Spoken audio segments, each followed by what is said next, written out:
Okay guys, so I've done a bit of assembly. As you can see, got the handrails and the grab irons and all that sort of stuff installed, horns, grills.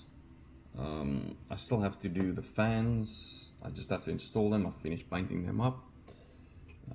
Done grab handles on the cab. Like I said, I was going to leave the door open.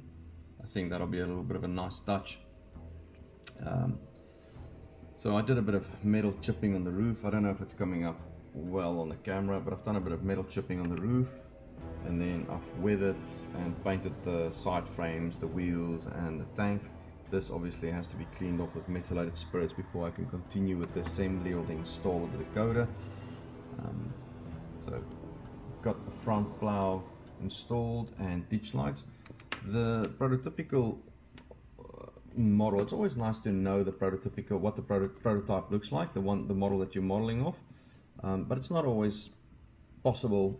It's always possible, but it's not always possible, if that makes sense, time wise and skill wise to do it. What I mean by that is these ditch lights are actually supposed to sit underneath. I don't have the time or the means to do that, so they're just going to be like they are in the instructions. The prototype does not have sun visors, and it doesn't have a front plow. I like front plows on my locomotives, so I've gone and installed a front plow on this locomotive. The decoder, like I said previously, the decoder, whoops, the wind's a bit gusty in here. The decoder that I'm going to install in this locomotive is going to be a Tsunami, Soundtrack's Tsunami, or the Econami actually. Hold on, I just want to show you guys something. So what I'm aiming for here is to have a dual sugar cube speaker setup sitting right in that little vent, right in that little section there with the dynamic brake section sitting, just because there's enough grills, and even in the exhaust stack there's enough open vents to let the air, the sound out. I just want to show you guys. So I'm going to use ESU's lock sound hold on, dual sugar cubes, and I'll try and make this work, make this fit. I'll show you guys as I unbox or unpackage or whatever and solder that up.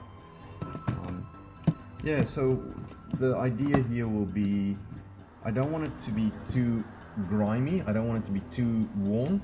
I like my side frames nice and worn, nice and rusty. And I like my shells of my locomotives, well, some of the shells I like a little bit more rusty than others. This one I just want to have a little bit of weathering, a little bit of aging, but I don't want it to be decaying. The cab needs to be painted still and done up. The fact that I've left the door open is going to make it, it's going to put a bit of pressure on to get the interior modeled out a bit better and nicely painted. I'm going to have a little cab light. I'm going to have a little cab light on. Now, like I said, I've got another locomotive in this brand and in this run, and it is an absolute pig of a thing to assemble. The tabs on them break off if you try and unassemble them, so it's hard. Everything is really tight. So just to give you guys an idea of what it's going to look like when she is assembled, that's pretty much what we're going to be sitting with. The radiator vents and all the grills, let me just pull that off.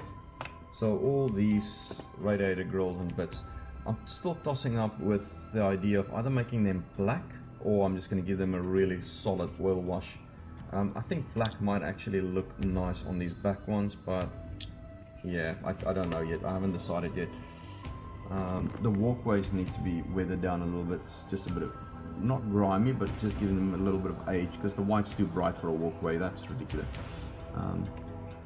All the grab handles on the prototype, they are offset, so if it's on white they are red, if it's on red they are white. I don't think I'm going to do that with mine. I'm going to make my grab handles yellow.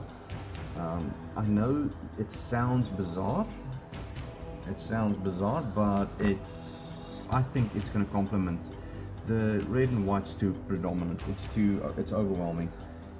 Another thing to note on the prototype, it's always nice to model from the prototype, like I said earlier. This white section at the top here is a little bit different to what I'm doing here. but this is pretty much what my hands are allowing me to do. I don't have the skill to do what it actually should look like. For me, that's good enough. The trucks is pretty much done. They might get a bit of a dry brush, but you should be careful when you dry brush, because it changes the way it looks drastically. It's a very, very aggressive change. Well, that's that for this section. The next section will probably be a completed shell, and then I'll just do the wiring on installing the decoder, and that'll be another section on its own, I reckon. I hope you enjoyed and hope it's a fun video.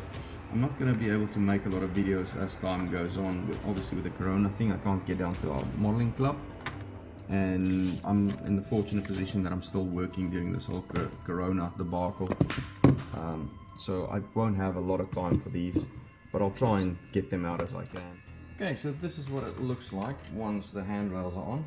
I've changed my mind during the process. I've decided to leave the handrails silver. I think that's actually going to look a lot better. Yeah. Next I'll throw her on the track and let you guys hear what she sounds like. It came out really nice. I'm really happy with the result. Only thing I might still do is do a little bit of airbrushing in the smokestack, the exhaust stack. But for the most part, I think this model is done. Of course, I still have to do the cab figure, but I'll do that in the meantime. Next time you see this will probably be on the rails, which won't be anytime soon, unfortunately. Yeah, thank you. I hope you enjoyed it.